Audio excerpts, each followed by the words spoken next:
Raise your hand if you have a mom. Alive? Okay. A dad?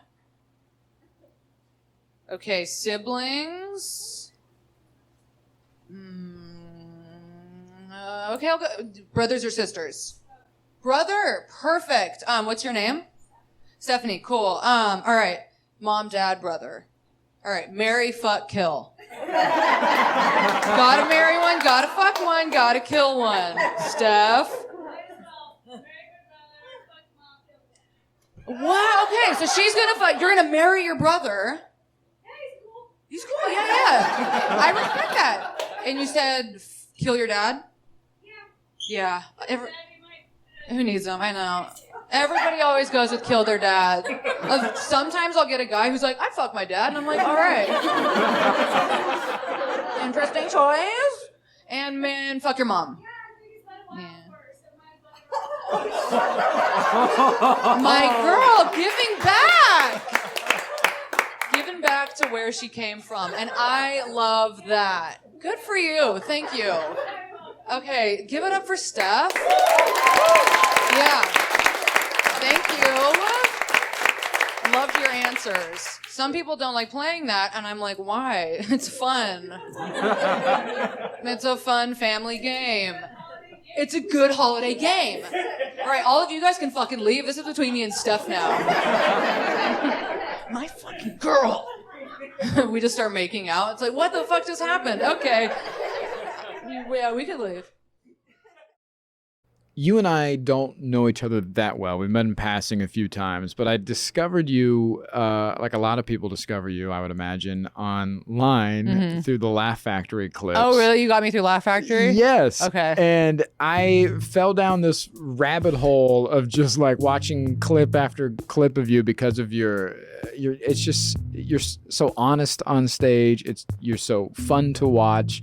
And yeah, and it just your energy, your honesty, you're like the Amy Winehouse of comedy. I have heard that so many times. Really? Yeah, I have. I have a tattoo for her on my arm. It's so funny. Wow. Yeah. It's just so real. It's so funny because I don't have this thing. Also, thank you for the compliments. I don't know how to take compliments. None of us do. In comedy, we're like, yeah, I'm a piece of shit. And I really tried. I like suppress it. I'm like, cool, thank you so much for saying that. Love that. No, I it's funny that people, because I get that a lot, but I don't feel that way. Right. I don't, because I don't know. I guess I'm always just like, but I'm just being, this is what I am. And I guess that's honest. But I'm like, what is honest about that? Does that make sense? Yeah. I always look at myself and I'm like, what's honest about myself? I don't know. Yeah. Well, I think a lot because you're not using, you're not hiding behind these traditional setups or tropes that, in comedy that are there. You are just, you're just talking to us. Yeah. And that is ultimately that is the level you want to get at is conversational, right? Where See, I'm really insecure about my comedic style because I fucking to this day, I've been doing it like 6 years now. And I don't know how to write a goddamn joke. I don't know how, it doesn't make sense to me. Like a setup punch. It's like math, and I'm terrible at math, and I don't know how. I like can never figure out like what the opposite of something is. Right. Yeah. So that's why I'm like very like physical and just like talky because I'm like I don't know how to write a fucking joke. I think that might be the gift and the curse then. It's the gift and the curse, honestly. I know talking about drinking and driving makes you unlikable, and people are like, "Why would you do it? You're so fucking stupid." And honestly, the reason that I would drink and drive is because I was literally drunk. Like, I wouldn't do that if I was sober. So irresponsible. But when I was drunk, I was like, time to fucking cruise. When I got out of my car when I got arrested, I stumbled a bit, and the cop was like, "Whoa, you can't even walk." And I was like, yeah, that's literally why I drove. What was I gonna fucking walk to Jack in the Box at 2 a.m.? Are you stupid or are you dumb? No. There's drunk drivers out there. I am sober now, so if you don't laugh at me, I will relapse. And honestly, that's on all of you. I see a lot of frowning faces out there. It's so funny because, like, people in AA, too, are very, like, hush-hush about it. They're like, you're not supposed to talk about it. Like, it's... Right. You know, Alcoholics Anonymous, and I'm immediately like, I'm in the fucking program, bitch. And I like constantly have to refrain from name dropping because I'll always be like, oh, my friend, blah, blah. And everybody's like, no, you're not supposed to say that. And I'm like, it's who anonymous. fucking cares? Yeah. I'm like, who cares? Everybody's a fucking alcoholic. Who cares? It's fun. But I started drinking when I was, I don't know, 15. And then I think it started becoming like a problem in my mid-20s. And then I didn't really notice it. Then I got my first DUI when I was 19. And then my second one at 28. I noticed I stopped drinking almost 2 years ago. I didn't realize it was a problem.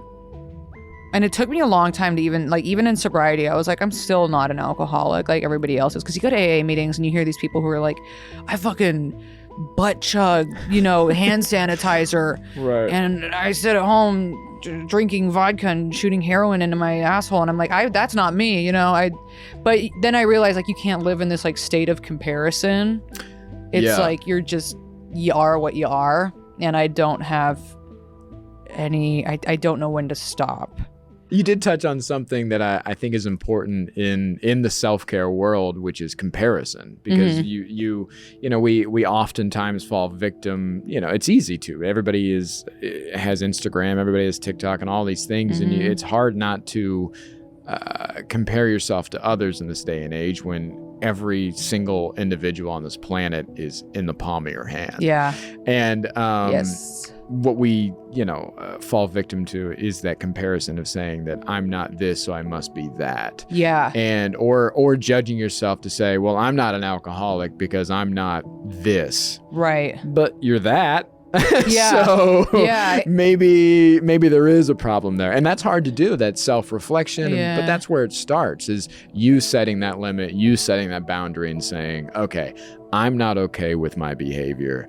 That's why it's a problem. Exactly. And that's why they say that alcoholism is like a self-diagnosed disease. Yeah. Because it's like, I don't know if you've heard that, but it's like you know what's not good for you. I don't think I ever would have gotten into really hard drugs because a part of me has also been very like protective of self, like there's a part of me that like knows better.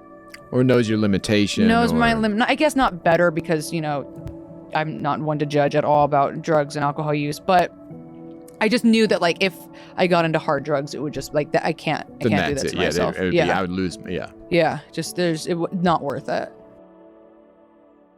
I worked in a restaurant, and if you've ever worked in one, you know that it should be perfectly legal to fight customers. Fucking roundhouse kick those motherfuckers to the face. Bitch, I swear to God. I remember one time this woman came inside from the outside and was like, what's the weather like outside? And I was like, bitch, you tell me, you just walked in here. Anyway, I sit her outside and she gets stung by a bee. And she's like, can I talk to your manager? I was like, girl, the bee doesn't work here. What are you gonna... I'm gonna give him a write-up? I hate that shit. Can I talk to your manager? I'm like, yeah, you want to talk to Anthony? Anthony. Yeah, let me go get him. He's in the walk-in freezer right now, hungover, coming down from Molly. I'll go get him. The walk-in freezer. You remember, the walk-in freezer is where you go to just fucking... That's what you do in there. Customers are like, hey, can you ask the kitchen if they can make modifications for me? And I'd be like, yeah, for sure, 1 second. And then I would stand in the walk-in freezer for 30 seconds.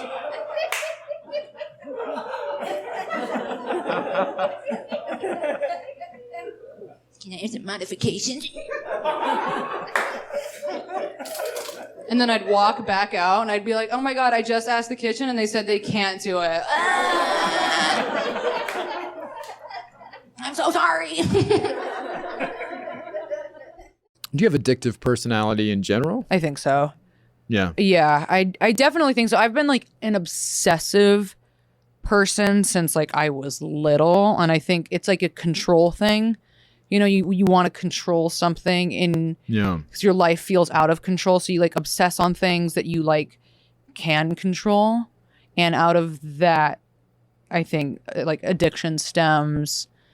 You get like addicted to controlling little things. And that's so interesting because it almost feels opposite of how you would be on drugs. You would be out of control. I mean, was it like a release then? So you would have all this control in life, and it's addictive, you know, almost like an OCD of like, this has to be a certain way. Yeah. And then you were able to unwind with drugs or alcohol and say, you know, it doesn't have to be this way. I can let loose. Yeah. And as like, I'm an already pretty anxious person. And so, you know, that like when you drink and like do coke and stuff, you feel out of you feel like you can relax more. Right. And so I always just was like looking for a way to get out of my own head. I started realizing also like when I was overdoing it was just that like I drank a lot. I drank a lot, but it was never anything that I like, for a while I didn't worry about it. I was like, this is just normal. Yeah. And then you discovered like, hey, I'm doing this for the wrong reasons. Yeah. And then you go out only to like get fucked up. To drink. Yeah. I would only want to do I wouldn't want to do things that didn't have drinking involved. You know, if I went anywhere, I'd be like, oh, is there going to be drinking? Like, and I remember like getting fucked up and always checking in with people and being like, are you drunk? Because I like never wanted to feel alone. Right. And being fucked up. Yeah, you're like, oh, we're all getting fucked up. We're all here, right? We're all doing it. Yeah. You don't feel like as much of a piece of shit. Because that's the other thing. When you do become that person that's always fucked up in your group, then it's a different scenario. Then it becomes less fun, and it's more like, hey, there's a problem. Right. I became that way with weed, where, you know, I was grieving and I'd lost my parents, and so I was high all the time. And I mean, if I wasn't sleeping, I was fucking blazed out of my mind. Right, yeah. And it became one of those things where I became aware of that, where I'd be hanging out with friends and I'm like, oh, I'm the only one that's fucked up. Yeah. You know, we're at fucking lunch somewhere, and I'm like, oh man, I can't even fucking see straight, dude. Like I'm on another planet right now. Yeah. And that's when I was like, oh shit, okay, this isn't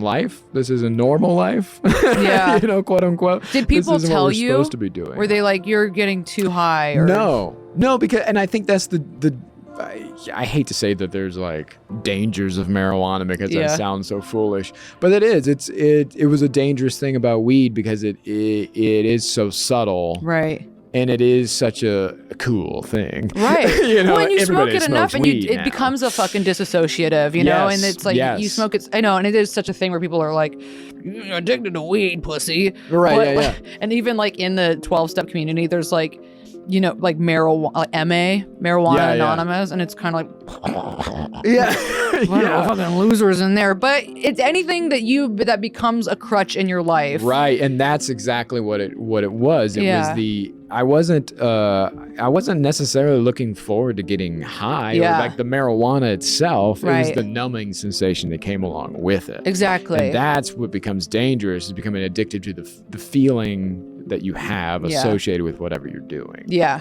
That's what addiction is. Exactly it. It's just this, you just want to be out of your own body, out of your own head. I was definitely afraid of, when I got sober, that I wouldn't be funny anymore. That was a big thing, of like not feeling like I'd have material, because, you know, a lot of my stories and experience come from like, oh, this kooky time I got fucked up and fuck this guy, you know? And it's like, and I also like kind of like self-branded as like the messy girl, you know, this, and everybody like kind of knows me as that. And they so expect a certain... Yeah. And it's like, well, who am I gonna be if I'm not this like drunk, kind of cute, sloppy mess? And then you get older and you're like, hey, being a fucking sloppy mess isn't so cute anymore. Fuck me, I'm on TikTok. Anybody else? Okay, good. I'm glad a lot of you didn't cheer, because anybody that's in this room right now is far too old to be on that app. We are, honestly. TikTok, it's an app for 14-year-olds to bully anybody over the age of 19. And that's all it is. I go on there because I'm trying to gain approval from teenagers, and I'll post things, and these little fucking rat bastards will comment on my videos, and they'll be like, ew, what are you, fucking 57? Get out of here, you old bitch. Ew, you old nasty fucking bitch. Nobody wants to look at your old fucking ass. What do you have, crow's feet on your old ass fucking face? I'm like, motherfucker, I'm 30 years old. I'm white. We age like California raisins. Get your fucking grandma ass out of here. I'm like, I will breastfeed you motherfuckers. I swear to God. Get in. I don't even have tits, and I will breastfeed them. I don't care. Low-key, why I don't believe in God.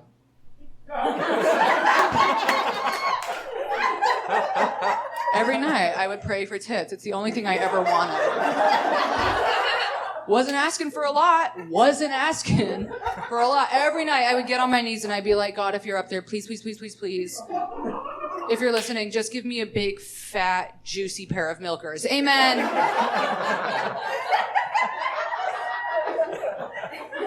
My dad would be like, Gabby, please stop doing this at the dinner table. It's too much. We have fucking company. And that's why I'm an atheist. I didn't get any tits, but I did get big nipples. I mean, just all nipple. Dude, what's up? I'll fucking show him right now. Steph. She was like, I have only nipples too. You have tits, I can see them. If I was a man, this would be sexual harassment. This is the worst part too, is that my nipples look just like my dad's. I'm like, what the fuck? You ever see your parents and then you're like, why did I get that ugly part? Like, I couldn't have gotten his like blue eyes or his nice tan skin. No, I got his fucking big ass nipples. I'm like, come on. Do you guys want me to just talk about my nipples for the rest of the set? Yes. I love when I look out at the audience and some people are just like,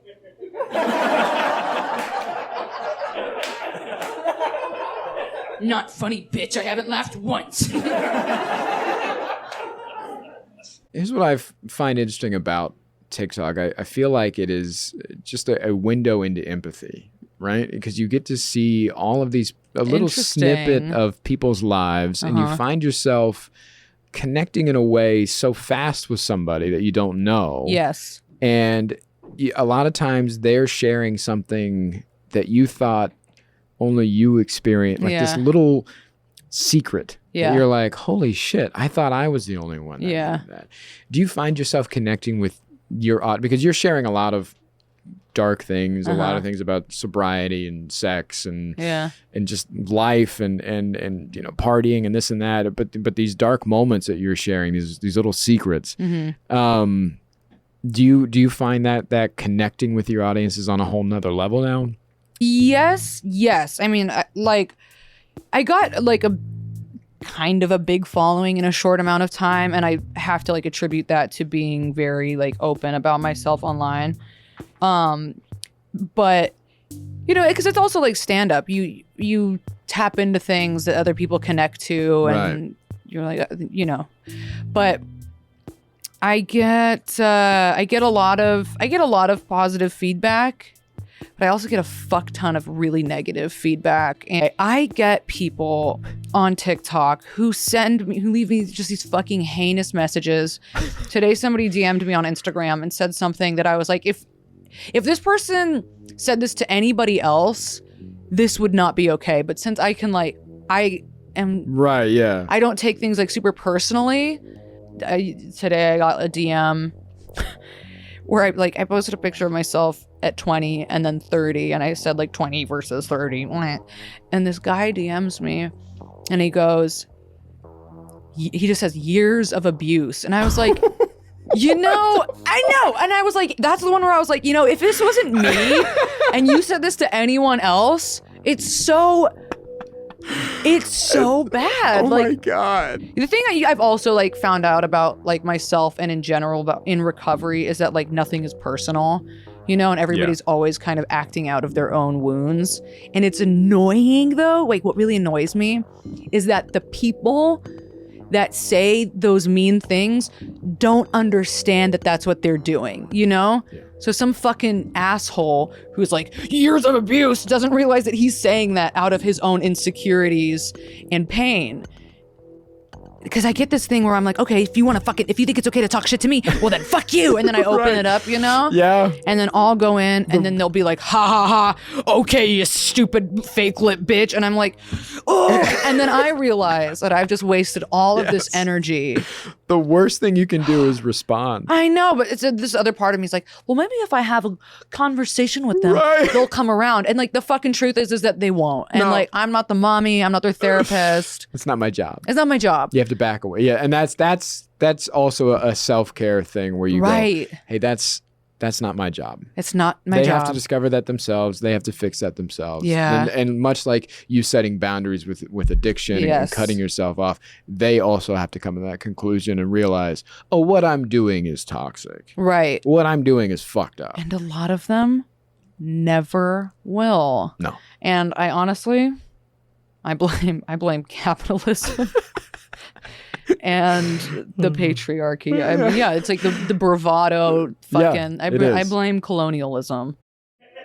I date men. My problem with men though is that you guys are kind of sexually high maintenance. Because you do this, you're all kind of like fakers. You're like, I don't really like to eat pussy. I'll act like I like it, but when it comes down to it, I don't really like to eat pussy because sometimes it smells bad and I have a tummy ache. No. Not my little tummy. Are you eating her out? You eating her? You're like, oh no, we're brother and sister, right? Nice. That's your brother.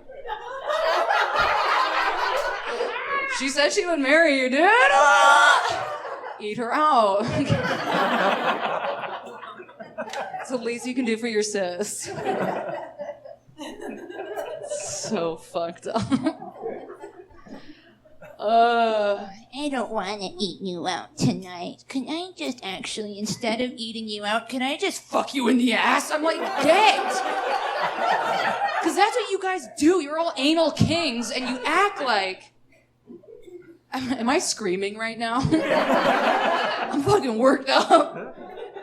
You don't want to eat us out, but you want to always fuck us in the ass. And it's like, man, get the fuck out of here. Go fuck your boy Kevin. You guys are always hanging out. Looking at big butts. I don't know, go fuck him.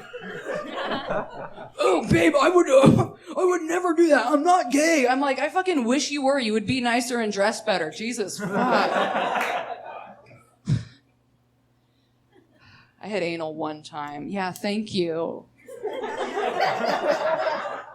It ain't one time. And afterwards, I hobbled out to my car, just fucking sweating and shaking, trying to hold my tears back. I was like, what just happened? My boyfriend at the time was like, babe, did you fucking like that? I was like, yeah, daddy. Oh my God, I love that. That's what we do.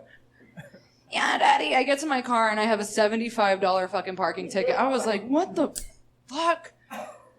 That is not worth what just happened to my butthole. I'm about to contest it with the city. I swear to God. West Hollywood, hell no. I'm about to call them and be like, can I contest this? They're going to be like, okay, but why? And I'll be like, anal. And they'll be like, oh my God, queen, we get it. We've all been there. Yes. So sorry. I feel like just taking moments to myself instead of like reacting to people is something I've learned how to do in sobriety, to have more self-compassion and also to judge less. And you know, in sobriety, when you work the 12 steps, they have like the fourth step, which is you take a spiritual inventory or something about like all of the people in your life that you have resentments towards. And you just go through and you like list like, I have resentment towards this person because they did this. And you know, what was your part in it? Like, what part do you play in your resentments? And what I've really learned in sobriety is like, we feel really justified with the way that we're angry at people. You know, if like, even in the situation of like, oh, this bitch cut me off in traffic today, like, fuck them, I deserve to be angry. And a lot of the time it's like, you don't though. Like, we don't, because you carry that around. And when you're carrying around all of this like resentment towards people, you feel like the world owes you everything. And I've just realized like, oh, like I play a part in all of my anger towards people. And, you know, anything that I've like exes over the years that I've been like, well, they really fucking wronged me. And now I'm like, but they were also just doing what they could at the time. And it's not personal, even as much as you want to make it feel personal. None of it is.